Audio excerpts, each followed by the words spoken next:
So, good morning everyone. This is the part two of our first chapter of ninth class. तो शुरू करते हैं फिर। अब तक हमने केवल यहाँ तक पढ़ा था जो हमारा क्रिकेट शॉट वाला एग्जाम्पल था केवल वहाँ तक। अभी हम इसके आगे से स्टार्ट करने वाले हैं latest model from activity 1.1। So, suppose you ride a bicycle from your school to your home. You want to model the time it takes to go home from school, right? तुम अपने घर से अपने school cycle से जाते हो, तुम देखना चाहते हो तुम्हें स्कूल से घर आने में कितना टाइम लगता है and you want to make a model around it. What details would you keep?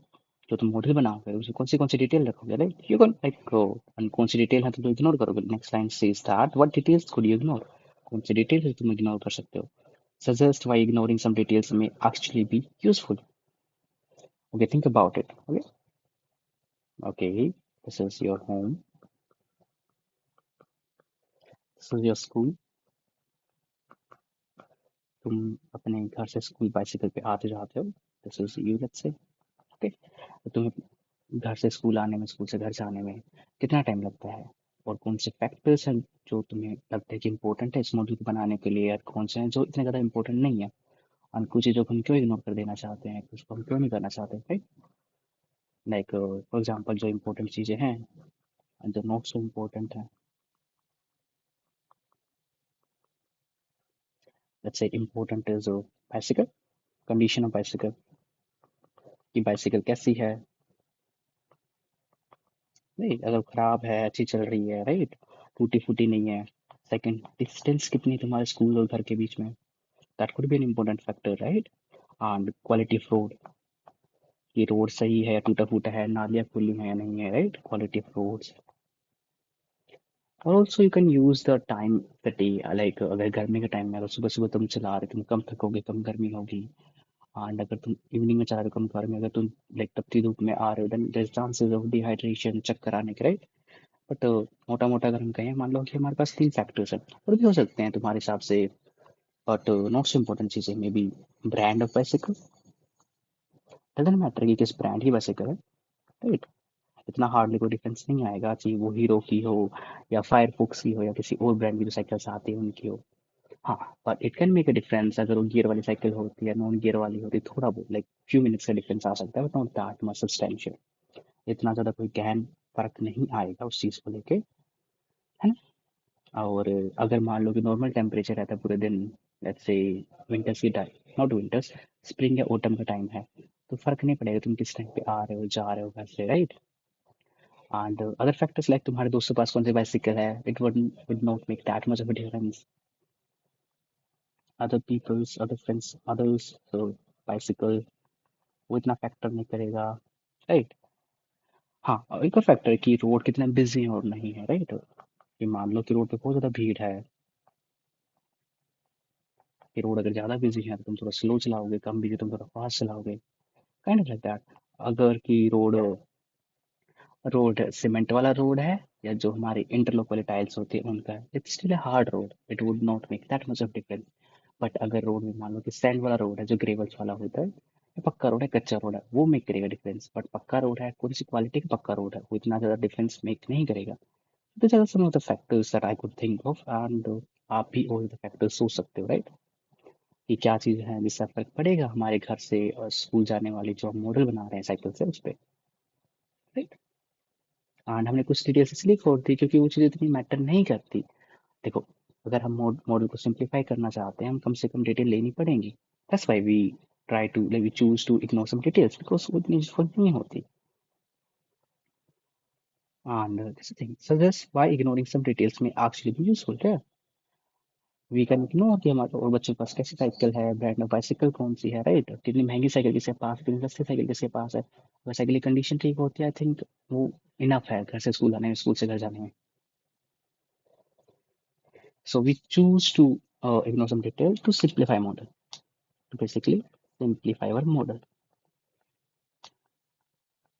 कि हम जो मॉडल बना रहे हैं वो थोड़ा साधारण हो, सामान्य हो, इतना कॉम्प्लिकेटेड या जटिल ना हो। So as you explore science more deeply, अगर जैसे जैसे हम विज्ञान में थोड़ा गहरे घुसते जाते हैं, राइट, उनकी गहराई को नापते जाते हैं, you will notice that it uses language in a very careful and precise way. हाँ, साइंस की बहुत इंपॉर्टेंट चीज है। आज scientist, if you are going to be scientist in future, अगर आप साइंस को आगे परस्यू करना चाहोगे, और अभी 10th क्लास के बाद then या जो आप विज्ञान पढ़ते हो उसकी लैंग्वेज थोड़ी प्रिसाइज होती है, साइंटिफिकली एक्यूरेट होनी चाहिए। ग्रामर ऊपर नीचे चल जाती है, it's okay, but scientific concept and scientific words they should be correct, right. We जो साइंस की लैंग्वेज होती है वो थोड़ी डिफरेंट होती है, जो हम डे टू डे लाइफ में जो हम यूज करते हैं हमारी language. Many words that we use in our day life such as force, work, cell, reactions, they have a very specific meaning in the science, right. हमारे पास force की, okay let me give an example such as for force. कोई इंसान है जिसने science नहीं पढ़ी है, when you say force to that person, may be car enthusiast हो सकता है, मे बी उसके लिए फोर्स एक ब्रांड भी हो सकती है, जो ब्रांड इन इंडिया फोर्स जो जीप एंड हैवी व्हीकल्स बनाती है, उसके लिए it could be just the power, it could be similar to the power, like how many force the person can exert, कि वो इंसान पावरफुल है, उसके अंदर फोर्स है, उसमें ताकत है। But as a person of science, you know force is nothing but just a pull or push. So there's a difference. This is the scientific, this is scientific definition, the scientific meaning of this word force. And this could be like just day-to-day life word or some layman's word, we can say. Layman होता है कोई साधारण आदमी, ठीक, layman's word. Same goes कि work क्या होता है, काम क्या होता है, किसी इंसान के लिए अपने रोजमर्रा के जीवन में, अपनी रोजमर्रा की जिंदगी चलाने के लिए जो काम करता है। कोई इंसान अध्यापक है, राइट, कोई अपना लेबर का काम करता है, कोई शॉपकीपर है, कोई आईएएस ऑफिसर, उसके लिए वो वर्क हो सकता है, राइट। एंड जब हम साइंस की बात करते हैं, वर्क थोड़ा अलग चीज हो जाती है, work is just product of force and displacement. And same goes cell, अगर वो फिजिक्स की हम बात कर रहे हैं, इलेक्ट्रिकल की बात कर रहे हैं, या हम बायोलॉजी की बात कर रहे हैं, तो जो वर्ड्स हम डे टू डे लाइफ में यूज करते हैं और जो हम साइंस में यूज करते हैं, कई बार उनका मीनिंग डिफर होता है। साइंस के जो वर्ड्स होते हैं वो बहुत प्रिसाइज होते हैं, ठीक है, and वो this thing called context. Science हमेशा कॉन्टेक्चुअल रहने की कोशिश करता है। Science tries to be this, science tries to be contextual.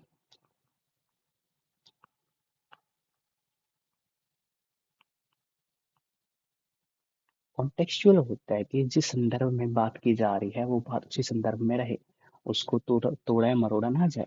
जब साइंस फोर्स की बात करता है उसके लिए वो चीज पुल एंड पुश है, राइट।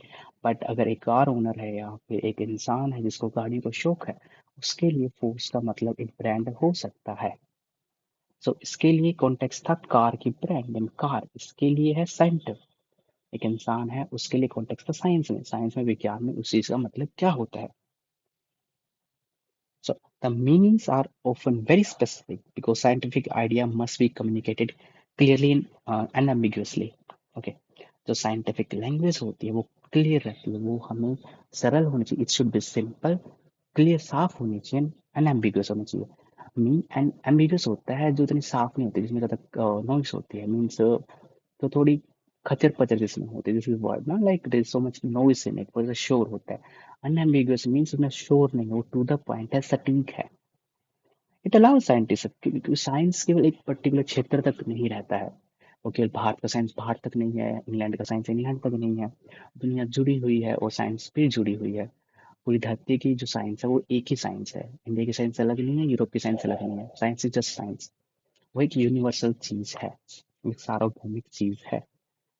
तो हम अगर वो चीज है जो यूनिवर्सल है, सार्वभौमिक है, सबके लिए सेम है, तो हम ट्राई करते हैं कि चीज सरल रहे, सिंपल रहे, साधारण रहे, ताकि जितने भी लोग हैं दुनिया में चारों तरफ उन सबको वो चीजें समझ आ पाए। जैसे फोर्स का मतलब होता है कोई भी धक्का या पुल या खिंचाव, इंडिया में भी उसका मतलब वही है, यूरोप में भी उसका मतलब वही है, अमेरिका के स्कूल में भी उसका मतलब यही है। तो दैट्स व्हाई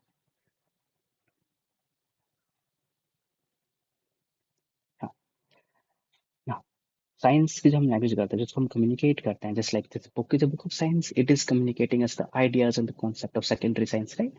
इसकी लैंग्वेज क्वाइट सिंपल है, क्लियर है, अनएम्बिगुअस है, राइट।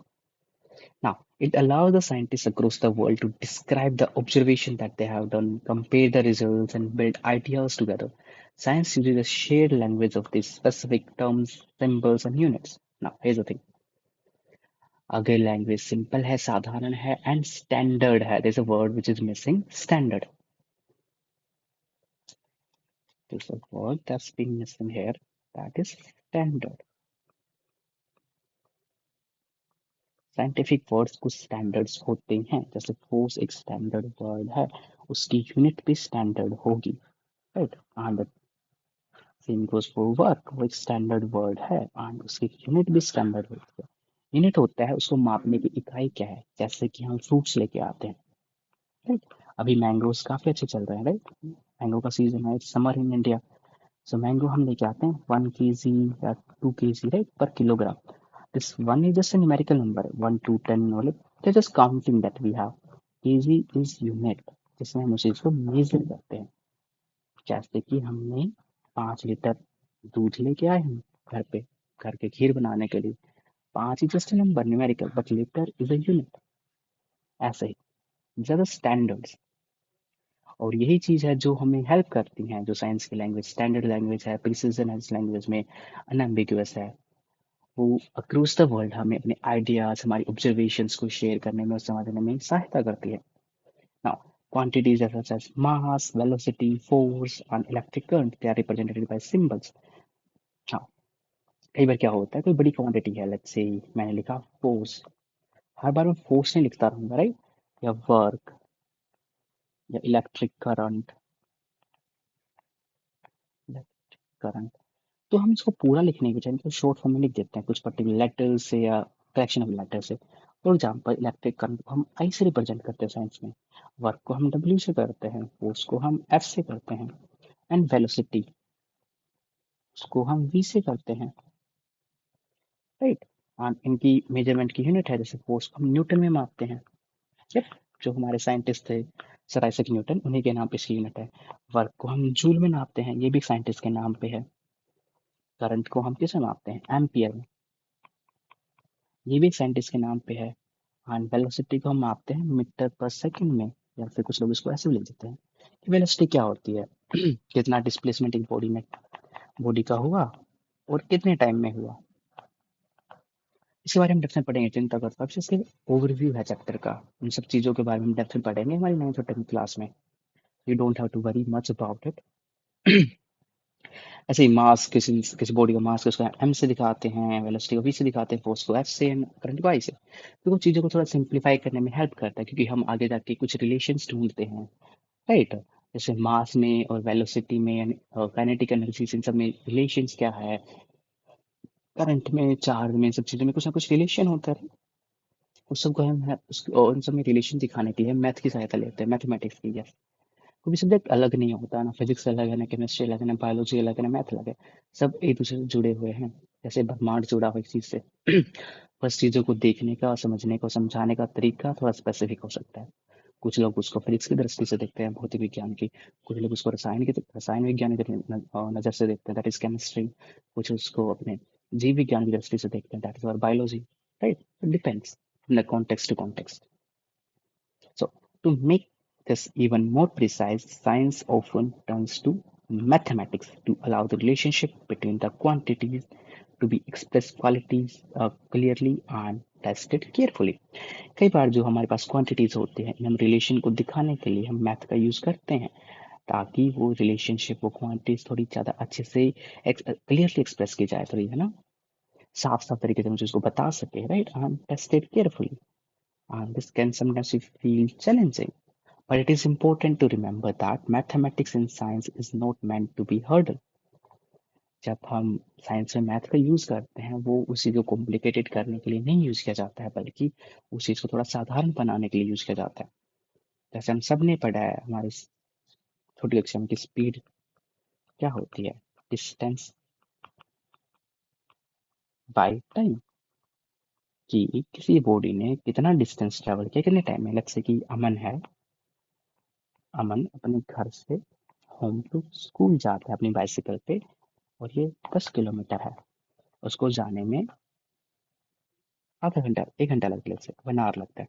तो मैंने पूछा उसकी स्पीड क्या थी, तुम देखोगे कि उसने 10 किलोमीटर ट्रैवल किया कितने टाइम में, 1 घंटे में। तो उसकी स्पीड हुई 10 किलोमीटर पर आवर।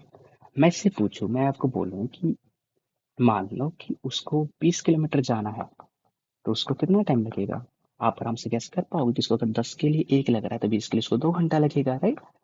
तो ये रिलेशनशिप हमें कैसे समझ आई? हम इक्वेशन से, मैथ का यूज करके, right? This is math, the ratios, right? Ratios and जो एक एक ये जो यूनिटरी इक्वेशंस होती हैं, हमने जो बच्चों बचपन में पढ़ी है 8th क्लास में, ये सब वही है.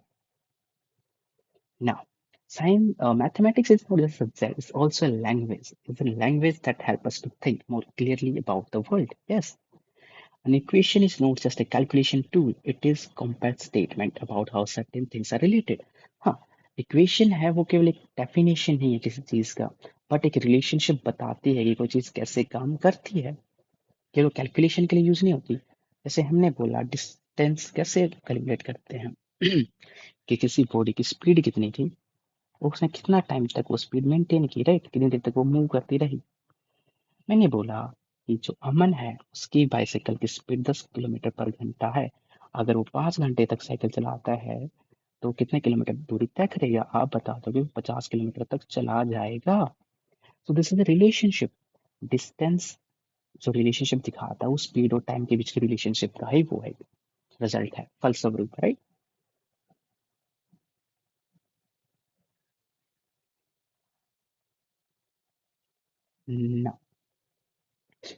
For example, describing motion using quantities such as distance, speed, time, velocities allow us to answer questions कि ऑब्जेक्ट कहाँ पता, where an object will be later at the moment in this field.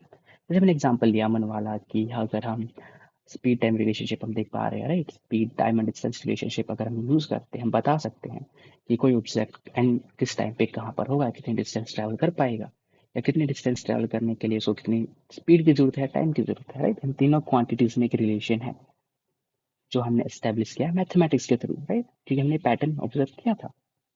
इन सब चीज़ों के बारे में बहुत डेप्थ में हम थोड़ा बाद में पढ़ेंगे, तो इनके डेडिकेटेड चैप्टर होंगे. अभी इतना डेप्थ में नहीं जाएंगे, इन चीज़ें बहुत कॉम्प्लिकेटेड हो जाएंगी.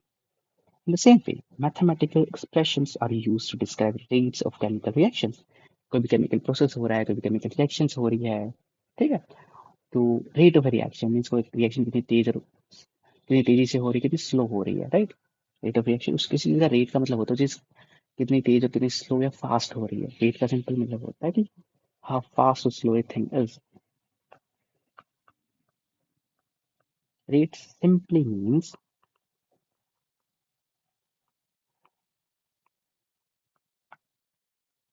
how fast or slow a particular process is. A particular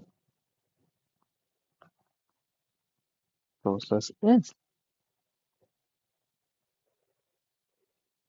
So in the same way, mathematical expression. Okay, we have studied till here.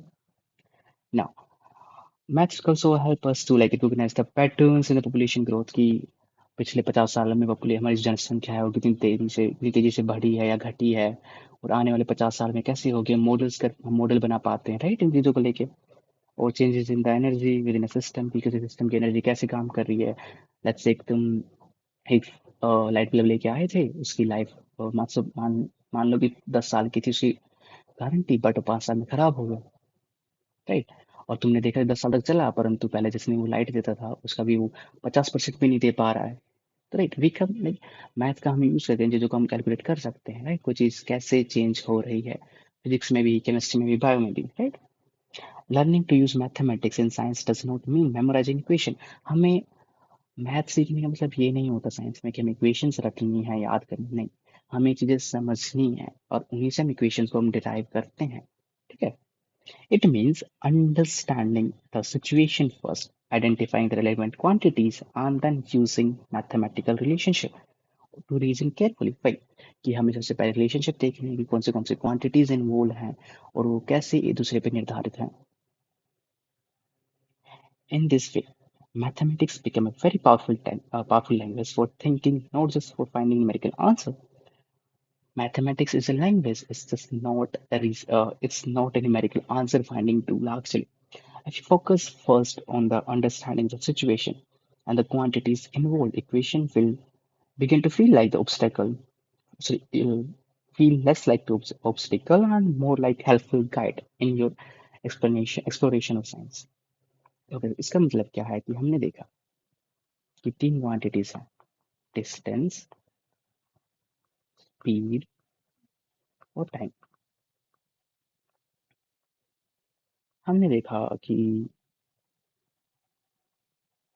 हम जीरो स्टार्ट करते हैं, हमने 4 मार्क लगा दी ग्राउंड पे इक्वल डिस्टेंस पे। ये भी 100 मीटर है, ये भी 100 मीटर है, ये भी 100 मीटर है, ये भी 100 मीटर है। हमने देखा कि जब हम साइकिल लेना स्टार्ट करते हैं, हमें जीरो टू ए जाने में हमें 5 सेकंड लगा, ए टू बी जाने में हमें 5 सेकंड लगा, 5 सेकंड, एंड बी टू सी जाने में भी हमें 5 सेकंड लगा, एंड सी टू डी जाने में 5 सेकंड लगा। तो हमने देखा कि 100 मीटर के डिस्टेंस हमें ट्रैवल करने में 5 सेकंड लग रहा है, बट 1 मीटर का हम ट्रैवल करेंगे कितना टाइम लगेगा, 5/100। Like this relationships are like device like this, right. अगर नाउ कोई इंसान पूछता है ठीक है तुमने 400 मीटर तो डिस्टेंस ठीक है आपने 20 सेकंड में ट्रैवल कर ली, अगर आपको 4 किलोमीटर जाना है तो आपको कितना टाइम लगेगा, राइट। तो ऐसे जो है सिचुएशन बन जाते हैं, जो रिलेशनशिप ऐसे ही डिवाइस होते हैं। हमने देखा कि 100 मीटर जाने में हमें लग रहा है 20 second, sorry 5 second, 5 second. 1 metre जाने में कितना लगता है, 5/100,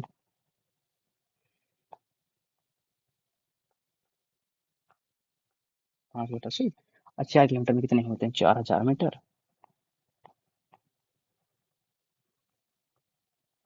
हमें 200 सेकंड लगेंगे उस चीज को कवर करने के लिए, राइट। तो हम ऐसे ही चीजों को समझते हैं।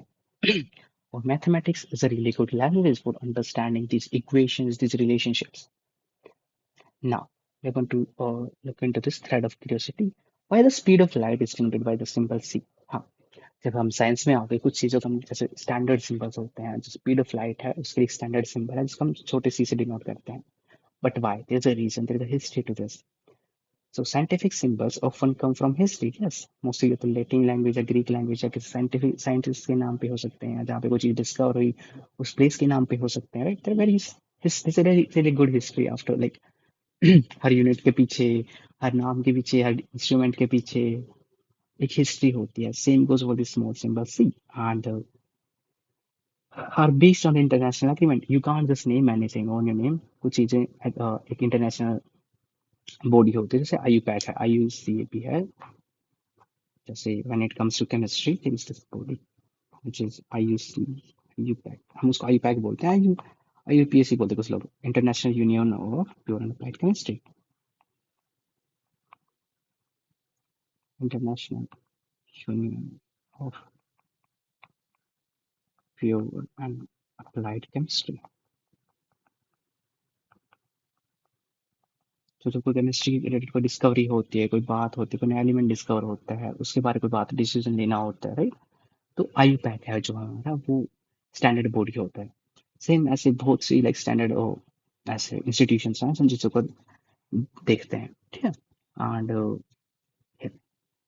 सो scientific symbols often come from history, yes, वो इतिहास से ही आते हैं, और based on international agreement, yes, international agreement जरूरी होता है। अगर सी को हम आज a symbol of speed of light use कर रहे हैं तो अक्रॉस द ग्लोब भी सी की तरह ही यूज किया जाना चाहिए। तो हर इंसान उस चीज़ के लिए एग्री करना चाहिए, हर नेशन की बॉडी चीज़ के लिए एग्री करना चाहिए, और एक इंटरनेशनल बॉडी भी उस चीज़ के लिए एग्री करनी चाहिए। Not necessary the abbreviation of convenience. कुछ भी नहीं होता कि वो चीज़ केवल अब्रीविएशन, अब्रीविएशन मीन्स होता है short form. Okay, let me tell you what abbreviations are. You all have PAN card, you all have heard about PAN card. Abbreviation मतलब simple full forms, जैसे personal account number is it's full form, personal account number, right?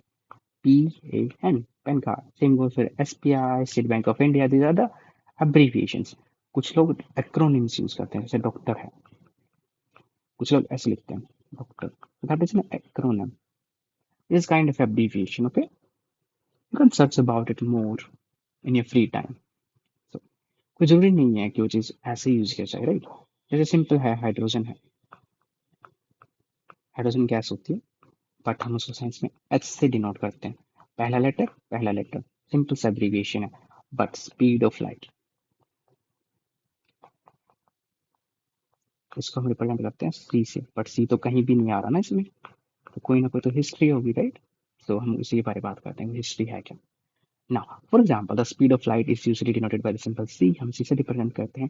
Since it comes from the Latin word celeritas, एक Latin भाषा है, उसमें एक word है celeritas, which means speed. इसका मतलब है speed. And today, the speed of light is one of the physical constant defined exactly as somewhere around. Now, जो स्पीड ऑफ लाइट है वो आता है कि लैटिन भाषा का एक वर्ड है celeritas, उसका मतलब होता है स्पीड. और जो स्पीड ऑफ लाइट है, जो हमारी प्रकाश की गति है वो कांस्टेंट है, मतलब वो चेंज नहीं होती टाइम के हिसाब से, जगह के हिसाब से. वो कांस्टेंट है, उसकी वैल्यू इतनी है. कुछ लोग उसको ऐसे लिख देते हैं, लगभग 3 × 10⁸ मीटर पर सेकंड, मतलब 3 लाख किलोमीटर प्रति सेकंड. इतनी तेजी से हमारी जो स्पीड है लाइट की उतनी फास्ट है. It is important, you should know this name celeritas and what is it means and कौन सी भाषा का शब्द है वो, लैटिन भाषा का. Okay. For this, you don't have to remember these exact words. You can just remember this 3 × 10⁸ meter second universe. Now, units. Unit matters a lot.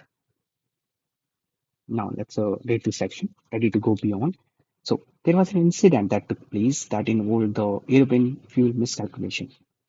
So, एक very well known and well documented incident हुआ था. A passenger aircraft ran out of fuel mid-flight due to a mix-up of units. ये एक passenger aircraft थी, उसका fuel खत्म हो गया था जब वो अपनी उसको point A to point B जाना था, परंतु रास्ते में शायद फ्यूल खत्म हो गया. परंतु क्यों?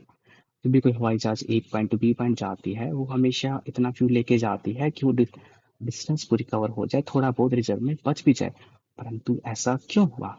ऐसा उसके साथ नहीं हुआ. ऐसा इसलिए हुआ था कि यूनिट्स मिक्सअप हो गई थी. राइट. तो जो फ्लाइट थी उसको लगभग 22,300 किलोग्राम फ्यूल चाहिए था, बट ग्राउंड क्रू ने थोड़ी चीजें मिस कैलकुलेटेड कर दी. राइट. रीजन बीइंग, जैसे किलोग्राम एक स्टैंडर्ड यूनिट है जो हम वेट के लिए यूज करते हैं, परंतु जिस कंट्री में उन्होंने फ्यूल भरवाना था वहां पे instead of kilogram they use pound और एलबी. ठीक है. और एक पाउंड लगभग 400 ग्राम के आसपास होता है. तो ऑफ कोर्स जहाँ पे हमें 1 किलो फ्यूल चाहिए था वहां पे केवल 400 ग्राम फ्यूल डाला गया. तो ऑफ कोर्स फ्यूल तो कम होगा एंड मिड वे फ्यूल खत्म हो जाना था. सो हाँ, instead of using kilogram they were using pounds. Okay. And उस एयरक्राफ्ट में केवल 15,000 लीटर के आसपास, oh sorry, the aircraft was about 15,000 liters short of the fuel. उसमें ना जितना जरूरत था उसे 15,000 लीटर कम तेल था.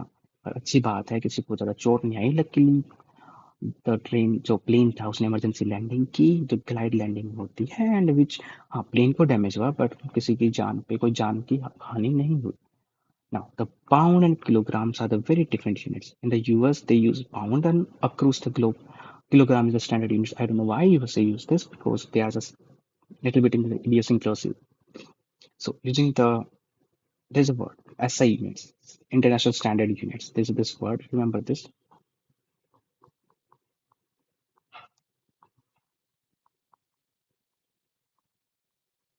They are the International Standard Units. कुछ चीजों के लिए कुछ यूनिट्स हैं जो इंटरनेशनल स्टैंडर्ड हैं, जो हर जगह यूज की जाती हैं, इसका सेम है, ताकि वो चीजें कन्वीनियंट हो और कोई ऐसा कन्वर्जन वाला एरर ना हो. ना, some of the common SI units की हम बात करेंगे. पहले ना आगे जाने से पहले दिस थिंग कॉल्ड वेट और mass. I know there's a little bit difference, but हम उसमें नहीं जाएंगे तो ना अभी. Then there is a time, then there is anything in current. There are like 7 SI units, but I'm not going to into 7 in this length. अभी हम केवल इन्हीं की बात करते हैं, अभी यही हमारे काम की. ओके. मास को हमेशा किलोग्राम में नापते हैं, टाइम को हमेशा सेकंड में नापते हैं, करंट को हमेशा एम्पियर में नापते हैं, लेंथ हमेशा मीटर में नापते हैं. ये हमारी SI यूनिट है और ये सारी क्वांटिटी जितनी भी हैं इन्हीं यूनिट्स में मेजर की जाती हैं और स्टैंडर्ड मानी जाती हैं across the globe. Now, why kilogram is used everywhere? Really good question, right? Why do you think it is like this? ऐसा क्यों है कि किलोग्राम हर जगह हम यूज करते हैं? When we buy rice or vegetable, we expect a kilogram. जब हम सब्जियां खरीदने जाते हैं, चावल खरीदने जाते हैं, हम चाहते हैं जो वेंडर है, जो सेलर है, वो किलोग्राम यूज करे और सेम यूनिट हर जगह यूज करे, पत्थर यूज ना करे, लोहे का जो किलोग्राम का बाट होता है वही यूज करे. और तुम देखो कि वो 1 किलोग्राम जो और लेट्स से जम्मू में है वो कन्याकुमारी में भी 1 किलोग्राम है, जो इंडिया में है वो यूएसए में भी 1 किलोग्राम अगर वो यूज करते हैं. यूके में भी है, स्कॉटलैंड में, everywhere, even in Japan and everywhere. Imagine the confusion. तुम वो कंफ्यूजन सोचो अगर हम डिफरेंट वेट हर जगह यूज करते. मैंने 1 किलो आम इंडिया में लिया, परंतु 1 किलोग्राम जो इंडिया का वो बड़ा है, बाहर का 1 किलोग्राम छोटा है। तो वहाँ मुझे ज्यादा आम मिलेंगे क्योंकि मेरा किलोग्राम छोटा है, राइट। कम आम मिलेंगे, सॉरी, कम आम मिलेंगे। So we have to agree upon some international standards. This is the international standard, ऐसा ही है। हम लोकल ऑब्जेक्ट, जैसे कि पहले बार्टर सिस्टम चलता था, हम बस चीजों के बदले चीजें लेके आते थे। मैंने एक बोरी चावल दे दिया तो मुझे एक बोरी गेहूं दे दो, राइट। परंतु ऐसा नहीं है, दोनों की कॉस्ट अलग होती है, दोनों का भी वेट अलग हो, राइट, ऐसा हम देखते हैं। तो हम ऐसे हमने स्टैंडर्ड्स बनाए ताकि हम जो रोजमर्रा की जिंदगी है, even at the scientific level, वो चीजें स्टैंडर्ड रह सके। वही रीजन है कि हम किलोग्राम को हर जगह यूज करते हैं जब हम वेट मेजर करते हैं। So as observations are repeated, हर जैसे हमने देखा वो चीज हमने कोई ऑब्जर्वेशन की कि सूरज हर दिन हमारे पूर्व से निकलता है। हम हर दिन देखते हैं सुबह सनराइज होता है, हमेशा पूर्व दिशा से ईस्ट ईस्ट से ही राइज होता है। मेजरमेंट धीरे धीरे रिफाइन होती हैं, यस, आइडियाज टेस्ट किए जाते हैं, experiments, and we organise our understanding of the world in a systematic way. तो क्या होता है चलो वो अच्छा एग्जाम्पल करते हैं, अच्छा एग्जाम्पल लेते हैं, रेनबो का एग्जाम्पल लेते हैं, ठीक है। हमने देखा कि बारिश हुई, हल्की हल्की अभी बारिश बंद हो गई है, केवल हल्की हल्की फुहार आ रही है, जैसे simple sprinkles of water droplets in the air, okay. And अभी धूप निकल आई है, हमने रेनबो देखा। हमने ऑब्जर्वेशन दोबारा की, एक साथ 8 दिन बाद फिर बारिश हुई, हमने फिर रेनबो देखा, एंड सो हमने वर्ष प्रति वर्ष ये सारी ऑब्जर्वेशन हम करते रहे, अवलोकन करते रहे। फिर हमने मेजरमेंट से थोड़ा ट्यून किया। हमने देखा कि हमें रेनबो तभी दिखाई देता है अगर सूरज हमारे पीछे है, हम रेनबो हमारे फ्रंट पे बनता है। अगर हम दूसरी साइड जाकर देखते हैं, हमें रेनबो दिखना बंद हो गया, ओ माय गॉड, कुछ नई चीजें हमें पता चला। फिर हमने मेजर किया कि अगर ज़्यादा तेज बारिश है तो हमें रेनबो नहीं दिखता है। तो हमने मेजरमेंट्स को फाइन ट्यून किया। फिर हमने आइडिया को टेस्ट करने के लिए हमने एक्सपेरिमेंट्स किए। हमने क्या किया कि जहाँ पे सन था, यहाँ पे हमने वाटर फाउंटेन लगा, स्प्रिंकलर, हम यहाँ खड़े हैं, ठीक है। तो हमने देखा यहाँ पे रेनबो बन गया, ठीक है, there was a rainbow here, is a water sprinkler here, I am standing, right. और अगर हम सन इस साइड होता, हमें रेनबो नहीं दिखाई देता। वैसे हम केयरफुल एक्सपेक्टेशन सॉरी एक्सपेरिमेंट्स के थ्रू हम चीज़ों को डिवाइस करते हैं ना। We can organise our understanding in the world systematic way. हाँ, साइंस थोड़ा सिस्टमैटिक्स पे काम करते हैं। सिस्टमैटिक्स होता है चीज़ें ऑर्डर टू ऑर्डर डिफाइंड हो प्रॉपरली, जो चीज़ों को करने का तरीका हो। ऐसा नहीं कि रैंडमली तुम कुछ भी कर लो, नहीं। हर चीज़ को करने का तरीका होता है, हर चीज़ को रखने का तरीका होता है। जैसे सजीव और निर्जीव को अलग अलग करने के तरीके होते हैं ना, ऐसे ही। तो साइंस हमेशा सिस्टमैटिक चीज़ों में काम करता है। जैसे अगर तुम दुकान में जाओगे, अगर आप मॉल में कहीं पे हो, बड़ी दुकान में कहीं पे हो, आपने देखा होगा कि एक शेल्फ है जिसमें केवल कॉस्मेटिक्स का सामान लगा हुआ है, shampoo, conditioner, hair oil and all this. एक और शेल्फ है जिसमें केवल खाने की चीजें लगी, chips, Kurkure and all this. तो देखो, जो चीजें जिस प्रकार की हैं उनको वैसे ही अरेंज किया गया है। कॉस्मेटिक्स एक जगह है, खाने की चीजें एक जगह है, सॉफ्ट सॉफ्ट ड्रिंक्स होती हैं वो एक जगह है। पार्डन मी, मेरे शेफ बहुत दिक्कत करते हैं, I can't pronounce them clearly. थोड़ी मेरे को लिस्पिंग की दिक्कत है उस चीज को लेके, so please forgive me for that. Now, in secondary stage, जब हम 10th क्लास में आगे हैं, we will come across the various terms such as laws, theories, principles। जब हम आगे चैप्टर पढ़ने वाले हैं तो 3 मेन टर्म्स हैं, लॉज, थ्योरीज एंड प्रिंसिपल्स। और हर एक का डिफरेंट मीनिंग है, हमें इन मीनिंग को समझना है, हमें पता होना चाहिए फर्क क्या होता है, एक लॉ में, एक थ्योरी में, प्रिंसिपल में क्या फर्क होता है। तो उससे पहले हम लॉ की बात करते हैं। A law is nothing but usually describe a regular pattern observed in nature। एक लो कुछ नहीं है, बस एक पैटर्न है जो हम रेगुलरली ऑब्जर्व करते हैं नेचर में। जैसे कि सूरज हमेशा पूर्व से उगता है, that is a low, that's universal fact. जैसे कि न्यूटन के जो लॉ ऑफ मोशन है, right, which is also universal fact, often express using the words of mathematical relationship, same, right. ये हम लोग को हम भी मैथ के इक्वेशंस के फॉर्म में हम दिखा सकते हैं, या वर्बल इक्वेशंस, वर्बल रिलेशनशिप्स में भी, राइट। फॉर एग्जांपल, न्यूटन्स का लॉ ऑफ मोशन कहता है, थर्ड लॉ ऑफ मोशन कहता है कि every action has an equal and opposite reaction. कि आप बस से जा रहे हो, बस ने अचानक से ब्रेक मारे, राइट, एंड आप गिर जाओगे, आप आगे की तरफ गिरोगे। या बस खड़ी है, आप खड़े हो बस के अंदर, या मेट्रो में अचानक से बस चली तो आप पीछे की साइड गिर जाओगे, राइट। तो चीजें ऐसे ही काम करती है, और इक्वल 3 लॉज ऑफ मोशन, जो हम डिटेल में पढ़ेंगे जब हम मोशन वाला चैप्टर पढ़ेंगे, okay. Now there is this one more word which is a theory. Theory क्या होती है? Theory goes a little bit deeper, step further and provides an explanation of why those patterns occur. और हमने चीज देखी कि सूरज हमेशा पूर्व से उगता है। क्यों उगता है? अर्थ सूरज के चारों तरफ घूमती है, अर्थ का एक्सियल रोटेशन भी है, इसका ऑर्बिटल अर्थ का ऑर्बिटल वो भी है, क्या बोलते हैं, सर्कुलेशन सन के अराउंड। सन एक जगह पे अपनी जगह फिक्स है अर्थ के कंपैरिजन में, एंड वही तो सूरज की जो अर्थ साइड फेस करता है वो हमेशा उसकी इस डायरेक्शन में ही होता है। तो जब हम लो को एक्सपेंड करते हैं, उसकी एक्सप्लेनेशन में जाते हैं, वो थ्योरी बन जाता है। बस जैसे बस चल रही थी, हम बस के अंदर खड़े थे, हम भी बस के साथ चल रहे थे, राइट? बस अचानक से रुकी, परंतु हमारी बॉडी नहीं रुकी उस टाइम में, तो हम आगे तरफ से गिर जाते हैं, उस एक्सप्लेनेशन में हम जाते हैं, right? The law of inertia, first law of motion. So theory is nothing but a little bit more depth explanation of those patterns that we are seeing. For example, atomic theory of gases, atomic theory of molecules, atomic theory of gases, chemistry theory होती है, atomic theory of gases। तो वो explain करती है very simply atomic theory in chemistry से, कि molecules कैसे बनते हैं, कंपाउंड्स कैसे बनते हैं, एटम कैसे होते हैं, इन सब में हम डेप्थ में जाएंगे। ओके, अभी चल ओवरव्यू हम समझ लेते हैं। Now principles are the broad ideas that help us make sense in a given situation. Now here's the thing, जो प्रिंसिपल होता है वो ये सिंपली ब्रॉड आइडिया कि वो हम सिचुएशन में कोई फंस गए हैं, उस सिचुएशन को हम कैसे एक्सप्लेन कर सकते हैं, राइट? जैसे कि अगर अर्थ चारों तरफ घूमती है सन के, and there is gravitational force between those two, तो अर्थ सन से क्यों नहीं टकरा जाती, राइट? ऐसे कुछ और चीजें हैं, ऐसे कुछ और एग्जांपल्स हैं। प्रिंसिपल्स हमें केवल ये बताता है कि कोई सिचुएशन हमारे सामने है, उसको हम साइंटिफिक लॉज या थ्योरी से कैसे एक्सप्लेन कर सकते हैं। For example principle of conservation of energy, मतलब जैसे कि हमने खाना खाया, हमने 100 ग्राम राइस प्रॉपर प्योर कार्बोहाइड्रेट खाया, प्योर ग्लूकोज खाया, ग्लूकोज में जितनी एनर्जी थी वो हमारे शरीर में डायरेक्ट चली जाएगी, क्योंकि एनर्जी कंजर्व होती है। अगर कुछ लॉस होगी, बट द टोटल एनर्जी होगी ना बेटा, वो हमेशा कंजर्व रहती है, ठीक है? सो लाइक इस चीज को डेप्थ में हम जाएंगे बाद में जब एनर्जी वाला चैप्टर पढ़ेंगे।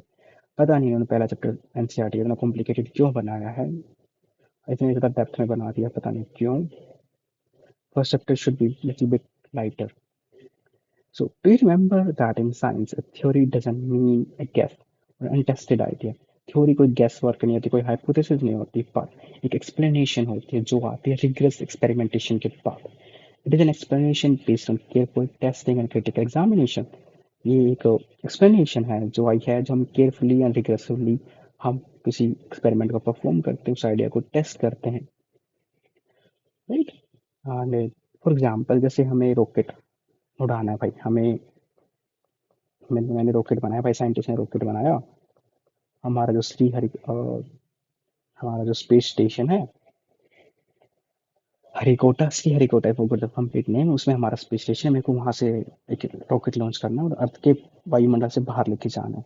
तो हमने पहले कम फ्यूल डाला, नहीं जा पाया, ज्यादा डाला, फिर भी नहीं जा पाया। पर इतना ज्यादा हमने different combination of fuel try किए, रॉकेट तभी जा पाया जब उसकी एस्केप वेलोसिटी 11.2 मीटर पर सेकेंड थी।